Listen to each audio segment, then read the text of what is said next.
Did you see the headline this week? A study came out claiming that in a blind test, most readers actually preferred AI-written stories over human ones. And the internet did what the internet does. Declared the end of writers, the end of publishing, the end of everything. I'm Nori, CEO of Nori Media Group. Let me tell you why I'm not panicking, and why you shouldn't either. Here's what actually happened. Researchers took a handful of short stories from literary journals, real ambitious literature, and put them up against stories written by ChatGPT. Readers, on average, picked the AI. Now, before you close your laptop and give up on your manuscript, think about what was really being tested.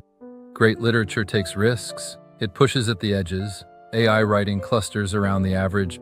It's built to be smooth, safe, familiar. So when you ask a broad sample of readers to choose, of course, a lot of them pick the comfortable option. That's not AI beating human creativity. That's the average beating the ambitious. Give most people a choice between a country radio hit and experimental jazz, and they'll pick the radio hit every time. That doesn't mean jazz is dead, so no, this study is not the funeral for authors. But it is a wake-up call for anyone publishing forgettable, middle-of-the-road content, because the middle is exactly where AI lives. Now here's what fascinated me most this week.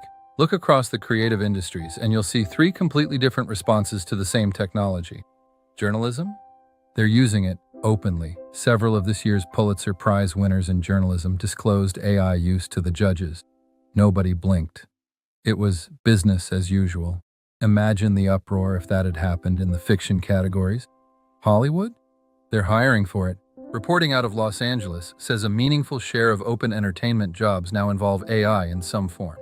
Job listings are a leading indicator. They tell you where an industry believes it's going. And publishing? We're still arguing about whether it's authentic. Same technology, three very different cultures.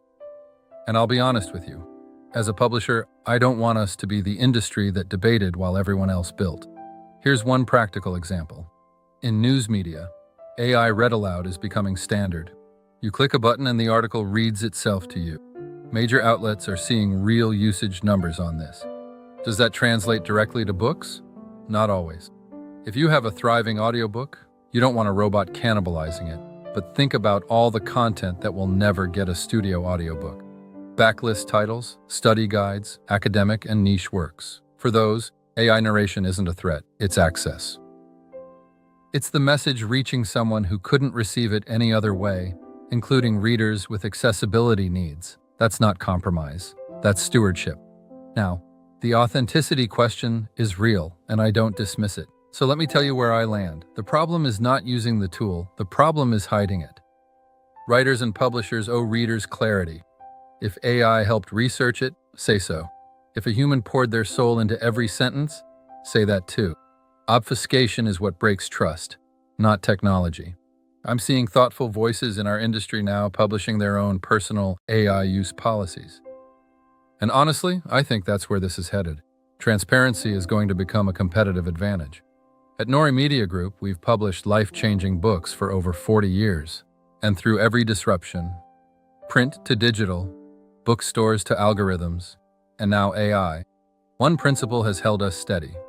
The message never changes. The methods always will. The words that transform a life, those still come from a human heart. But the vehicles that carry those words, those will keep evolving, and we intend to be driving. If you're an author, a creator, or a publisher trying to navigate this, subscribe, drop your questions below, and I'll keep bringing you the honest view from inside the industry. I'm Nori. God bless you. I'll see you in the next one.